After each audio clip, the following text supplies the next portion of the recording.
सही लगे, जो नहीं, जो मान लो, जो नहीं आपकी मित्र आप समझ पा रहे हैं, उनका नाम हन्ना अरेंट। ठीक है, तो हन्ना अरेंट की सबसे बड़ी विशिष्टता क्या है कि लोग उनको समझ नहीं पाते। क्यों नहीं समझ पाते?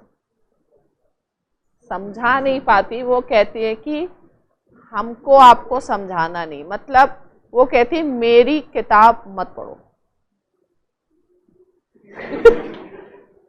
किताब लिखी है, लेकिन वो कहती है कि मेरी किताब मत पढ़ो, क्योंकि वो कहती है किताब हमने अपने लिए लिखी है। ठीक है, तुम लोग के लिए नहीं लिखी है, तुम अपनी किताब खुद लिखो। ठीक है, तो सबसे पहले लिखो कि हन्ना अरेंट को समझना क्यों मुश्किल।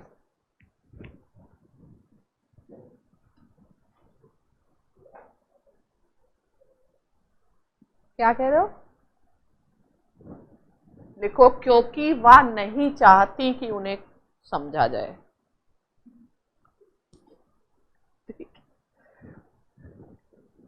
क्योंकि किसी को, उसी को आप समझ सकते हैं जो थोड़ा खुद से भी प्रयास करे समझाने का। ठीक है, तो हन्ना अरेंट नहीं चाहती कि उनको समझा जाए। है, तुम तो पढ़ रहे हो, हमारी दुविधा देखिए कि हमको पढ़ाना पड़ रहा है। ठीक है, तो हन्ना अरेंट कहती है हमको नहीं पढ़ो। क्यों नहीं समझा जाए? देखिए, पहली चीज वो कह रही मैं तो खुद समझ रही। तो कह रही जब हम खुद को समझ लें तब आप लोग हमें समझिए, हम खुद ही अभी अपने आप को समझ रहे हैं। ठीक है, तो चलो लिखो कहाँ पहुंचे, समझा दे। और क्यों नहीं समझा जा सकता? लिखो पहला, उनके अनुसार वह खुद ही समझने के क्रम में है।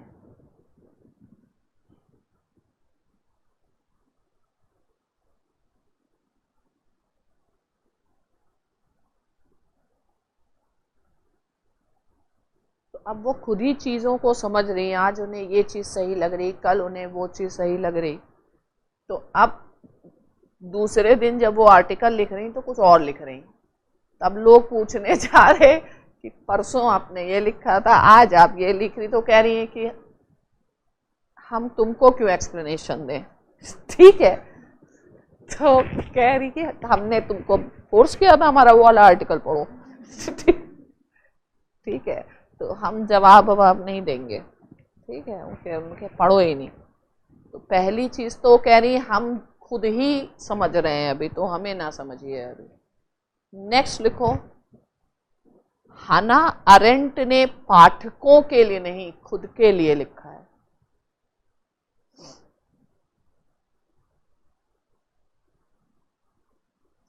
और वो कोशिश ऐसा करते हैं कि कोई समझे ना, मतलब उन्होंने शैली ऐसी अपनाई।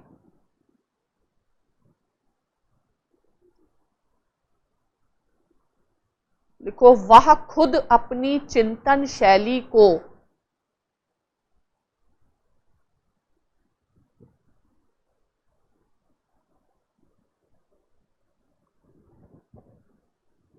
थिंकिंग विदाउट बैरियर्स कहती है।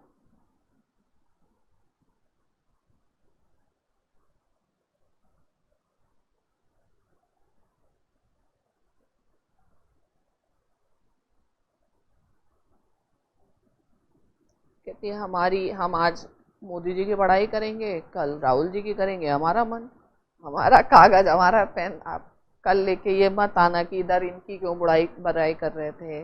ठीक है, वो कह रहे हैं जब मन जो आएगा हम अपना स्वतंत्र होकर लिखेंगे। ठीक है, तो उसको कहते हैं थिंकिंग विदाउट बैरियर्स। और वो किसी और के लिए वैसे ही नहीं लिख रहे। फिर लिखो, हन्ना अरेंट अकेली महिला हैं जिन्हें राजनीतिक दार्शनिक की श्रेणी में रखा गया है।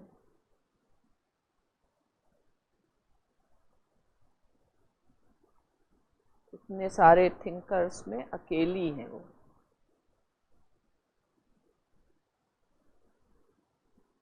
परंतु वह खुद को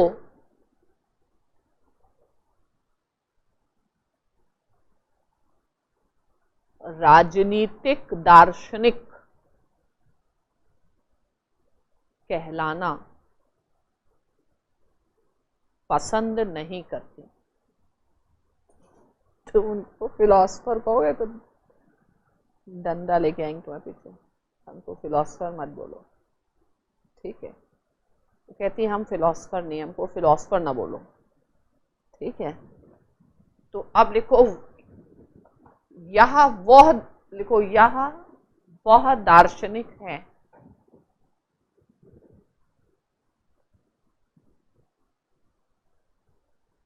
जो दर्शन की आलोचक है। इन्होंने फिलॉसफी की आलोचना की है एक्चुअली।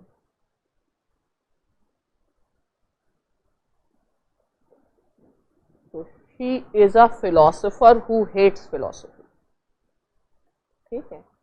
तो वो कहते हैं कि भाई हमको सिद्धांतकार कहना है, कुछ और कहो, लेकिन ये गाली मत देना कि हम फिलॉसफर है। पूरे टाइम हमने यही लिखा है कि फिलॉसफी है खराब चीज, ठीक है। ये है इनकी थोड़ी बहुत खासियत। और फिर लिखो इनको समझना इसलिए भी मुश्किल है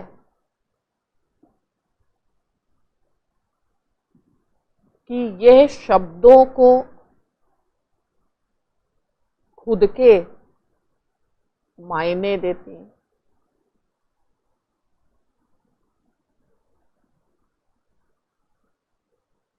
जैसे एक शब्द एक आम समझ में कुछ है, इनके लिए कुछ और है, ठीक है। तो इंसान एक नॉर्मल शब्दों से इनको नहीं समझ सकता, ठीक है। इनकी नहीं, इन्होंने डिक्शनरी बनाई नहीं, क्यों बनाएंगे। ये कह रही है कि आज हम पावर को ये समझते हैं, कल हम ये समझेंगे, हमारी मर्जी हमारी किताब, ठीक है। और हम थोड़ी तुमको कह रहे हैं हमको पढ़ो, ठीक है। और सबसे खास बात है ये अकेली महिला फिलॉसफर है और फिलॉसफी में इनका बहुत बड़ा योगदान है, लेकिन ये फिलॉसफी की ही आलोचक है, ठीक है। और लिखो हाना अरेंट की पद्धति भी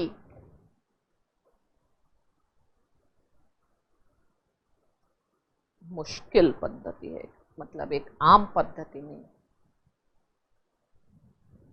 इसके बाद से सिलेबस में महिलाओं को रखा ही नहीं, ठीक है।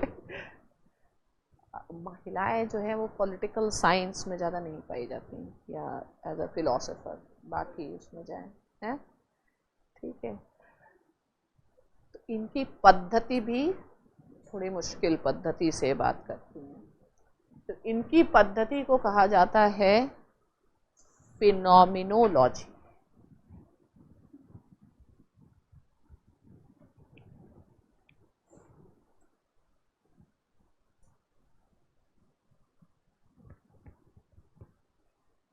प्रघटना शास्त्र,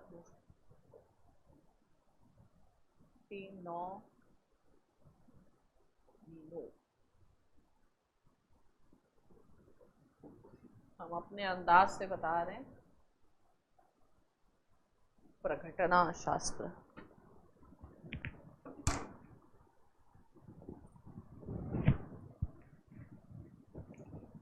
अब ये जो फिनोमिनोलॉजी है ये एक पद्धति के रूप में, मतलब एक फिलॉसफिकल अप्रोच के रूप में सेकेंड वर्ल्ड वॉर के टाइम आई।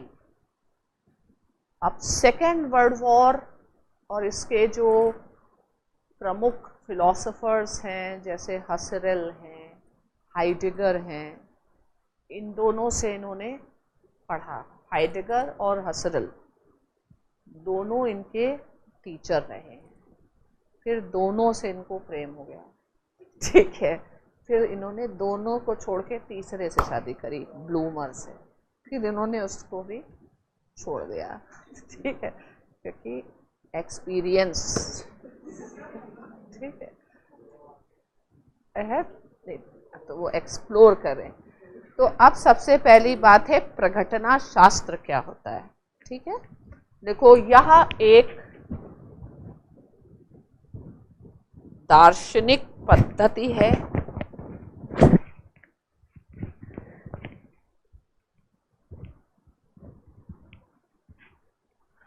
जिसकी लोकप्रियता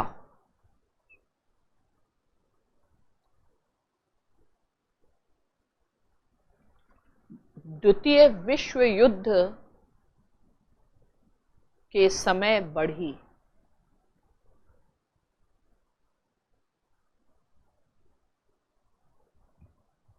ठीक है, अब लिखो क्यों।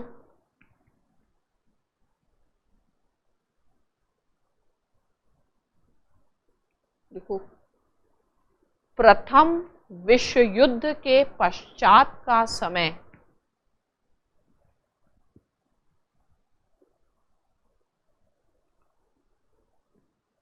यूरोपीय दर्शन में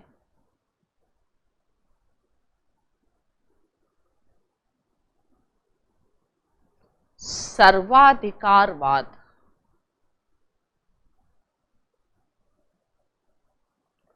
के विश्लेषण के रूप में आता है।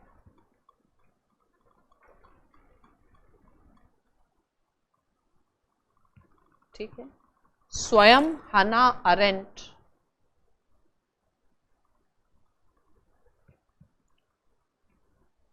एक जर्मन यहूदी महिला थी जिन्होंने सर्वाधिकारवाद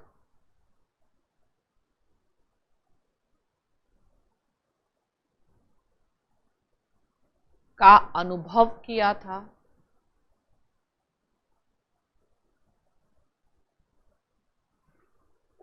और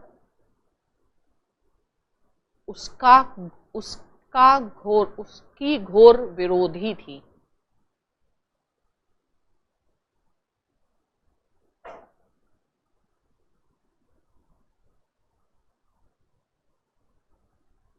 देखो, वह ऐसी किसी भी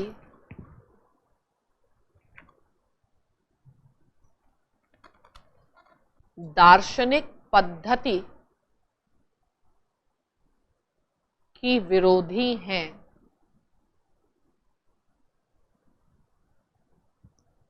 जिसका स्वरूप सर्वाधिकारवादी हो।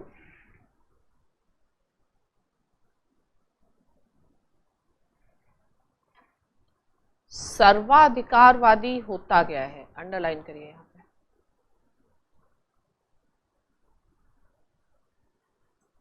यदि आप कहें एक ही सही तरीका है सर्वाधिकार, मतलब आप किसी अन्य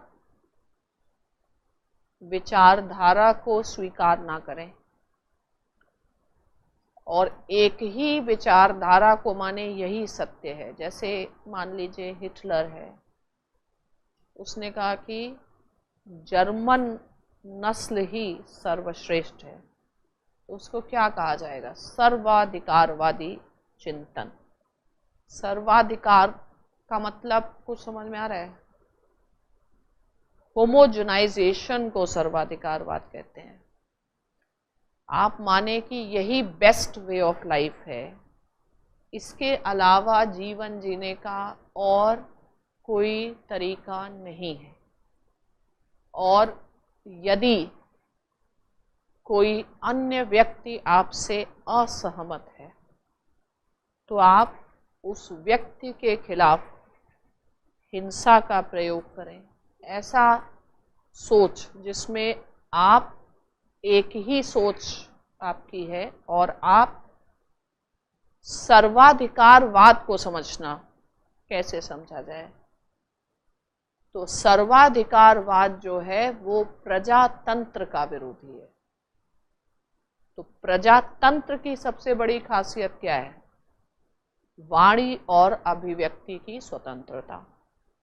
वाणी और अभिव्यक्ति की स्वतंत्रता क्यों चाहिए? क्योंकि आपके अपने विचार हो सकते हैं, और वाणी और अभिव्यक्ति की स्वतंत्रता समाज में बहुलवादी समाज का निर्माण करती है। बहुलवादी समाज कैसे रह सकता है? एक समाज में विभिन्न विचारधाराओं के लोग, विभिन्न धर्म के फॉलोअर्स साथ में रहें और रह सकें, ये कब संभव होगा? जब सहिष्णुता हो, टॉलरेशन। तो क्या डेमोक्रेसी का संबंध टॉलरेशन से है? क्या डेमोक्रेसी की पर्यायवाची विविधता है, बहुलता? और अगर आप बहुलता को समाप्त करते हैं तो क्या हो जाएगा? सर्वाधिकार। सर्वा, जैसे आप मतलब भिन्न भिन्न कलर हैं,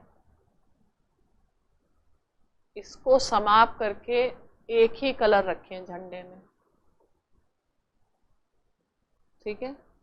यानी कि सर्वाधिकार, यानी वन कलर,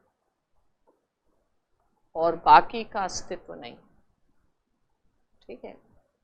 यानी कि संपूर्ण विश्व को आप वन कलर में रंग दें,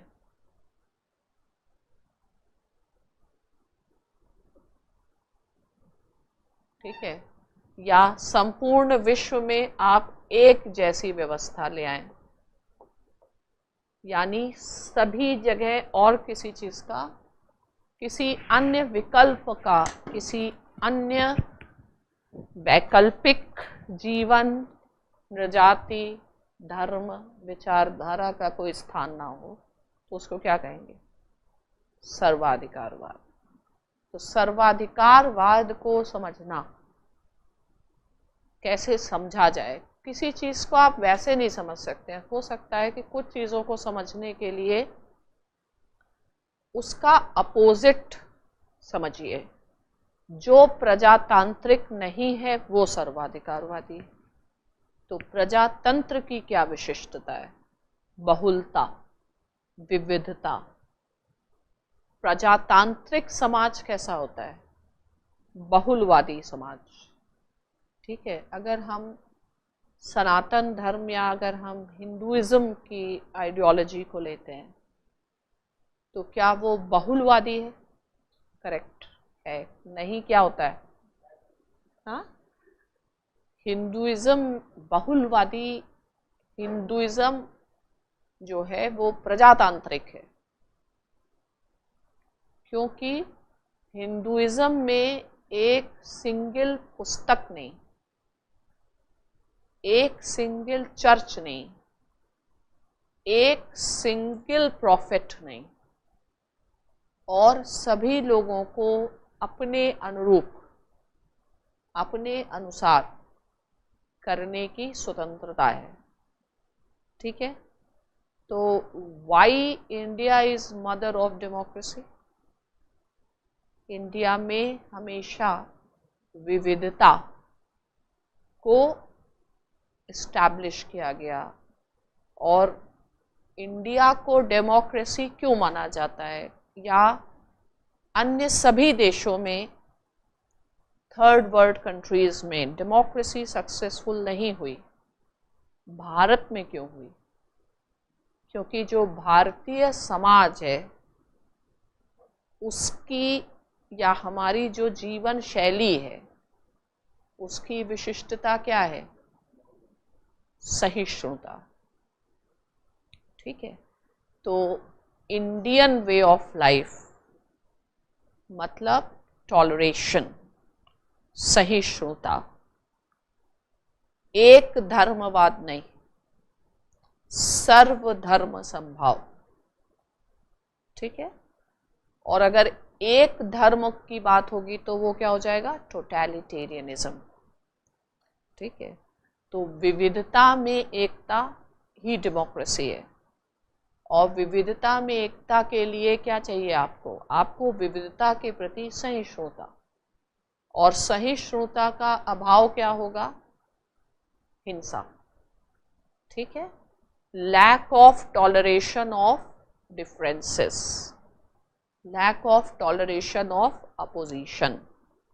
तो हिटलर किस चीज का प्रतिनिधित्व करता है? सर्वाधिकारवाद। क्योंकि हिटलर के राज्य में जो गैर जर्मन लोग हैं उनके लिए स्थान है? नहीं है। गैर जर्मन संस्कृति के लिए स्थान नहीं, ठीक है। और हिटलर विश्व विजय चाहता था, यानी पूरे विश्व में एक ही कल्चर को इस्टेब्लिश किया जाए। तो अगर हम ISIS की विचारधारा को देखें तो क्या वो सर्वाधिकारवादी है? ठीक है, सर्वाधिकारवादी है। और ISIS इस्लाम धर्म में भी जो विभिन्न सेक्ट हैं, जैसे सुन्नी शिया सेक्ट है, क्या उनको लेकर के टॉलरेंट है? नहीं है, ठीक है। यानी कि एक ही विचारधारा, एक सिंगल वे ऑफ लाइफ। और जब भी सर्वाधिकारवादी विचारधारा होगी तो उसमें हिंसा उसका साधन है। तो हना अरेंट का जो अध्ययन किया जाता है वो सर्वाधिकारवाद को समझने के लिए किया जाता है कि सर्वाधिकारवाद क्या है। तो सर्वाधिकारवाद है प्रजातंत्र का अपोजिशन। और सर्वाधिकारवादी क्या सर्वाधिकारवादी समाज में freedom of speech and expression होगा? नहीं होगा, ठीक है। तो सर्वाधिकारवाद प्रजातंत्र को समाप्त करता है और हर इंसान को, मतलब अल्टीमेटली सर्वाधिकारवाद को हिंसा का शासन कहा जाता है। Rule of terror, total terror. Totalitarianism का मतलब हुआ total terror, rule of terror. क्योंकि लोग तो अलग हैं, लोगों की सोच अलग है, लोगों का परिवेश अलग है, लेकिन उनको अगर आपको एक ही उसमें बांधना है तो केवल आप टेरर के माध्यम से ऐसा कर सकते हैं। तो हना अरेंट क्या बताते हैं? अगर आपको सर्वाधिकारवाद को समझना है तो बेस्ट प्लेस है हिटलर ने जो मास डेथ का सिस्टम बनाया, ठीक है। हिटलर में डेथ को मास लेवल पर दिया गया, मतलब लोगों को एक ही साथ एक भट्टी या गैस चैम्बर में मार दिया गया, ठीक है। तो ये क्या यही सिंबलाइज कर रहा है टोटलिटेरियनिज्म में एक चीज़ है वायलेंस। अगर आप ISIS के भी एक्शंस को देखिए तो उन्होंने जिस लेवल पर ऐसे वायलेंस की, भाई आप उसके विरोधी थे तो आप ऐसे भी मार सकते हैं, आपको कोई नहीं पसंद है आप उसे गोली से भी तो मार सकते हैं। लेकिन हिंसा को एक रणनीतिक के रूप में प्रयोग किया जाता है। हिटलर को जूस नहीं पसंद थे, ऐसे भी मार देता, लेकिन उनको गैस चैम्बर में मारना मतलब हिंसा का रणनीतिक प्रयोग किया गया। और हिंसा का रणनीतिक प्रयोग या सर्वाधिकारवाद की रणनीति ही हिंसा है। तो हिंसा आप इतना इस तरीके से क्यों मार रहे हैं, जैसे आप इतना टॉर्चर के साथ क्यों मार रहे हैं, या जैसे ISIS ने टॉर्चर के साथ मारा और टॉर्चर के आप वीडियो को पब्लिश करें, तो उसका लक्ष्य क्या है? टेरर को फैलाना। और टेरर मतलब, क्योंकि आप समझते हैं कि जो मैक्सिमम लोग हैं, आप लोगों को कैसे कंट्रोल करोगे वर्ल्ड लेवल पर? तो शस्त्र से नहीं कर सकते हैं, ठीक है? तो आपको उनके दिमाग को कंट्रोल करना होगा और उनके अंदर डर को बैठाना होगा, ठीक है? तो डर को कैसे, डर का रणनीतिक प्रयोग किया जाए, यही सर्वाधिकारवाद है। और सर्वाधिकारवाद 20वीं शताब्दी की सबसे बड़ी घटना मान लीजिए या त्रासदी मानिए। और उन्होंने अपनी पुस्तक में केवल हिटलर और स्टालिन को लिया है, क्योंकि उस रूप में आप देख सकते हैं। लेकिन जो सर्वाधिकारवादी शासन व्यवस्थाएं हैं, वो 20वीं शताब्दी की एक बहुत सामान्य चीज़ है। इसको बताने का प्रयास किया है। तो सर्वाधिकारवाद आपको पहले समझना होगा। अगर हम कल से ये आदेश लाएं कि हर इंसान एक ही कलर के कपड़े पहनेगा, भगवा हो या हरा हो या पीला हो, जो भी हो, ठीक है? तो इसलिए स्कूल क्या होता है? सर्वाधिकारवादी। और स्कूल में पढ़ाई होती, पिटाई होती है ना? तो सर्वाधिकारवाद को समझना है तो स्कूल को समझ लीजिए, ठीक है? तो यूनिफॉर्मिटी लाना, ये सर्वाधिकारवाद है। तो अब ऐसी कोई भी चीज़ जो सर्वाधिकारवाद को बल दे, हाना अरेंट उसके खिलाफ है। तो फिलॉसफी का वो मेथड जो सर्वाधिकारवाद के अगेंस्ट है, वो मेथड है फिनोमिनोलॉजी या प्रघटना शास्त्र, ठीक है? तो फिलॉसफी में आप, और फिनोमिनोलॉजी का जो आरंभ है, ठीक है, हीगल से होता है, ठीक है? हीगल से आप इसको मानते हैं, और ये भी जर्मन है, ठीक है?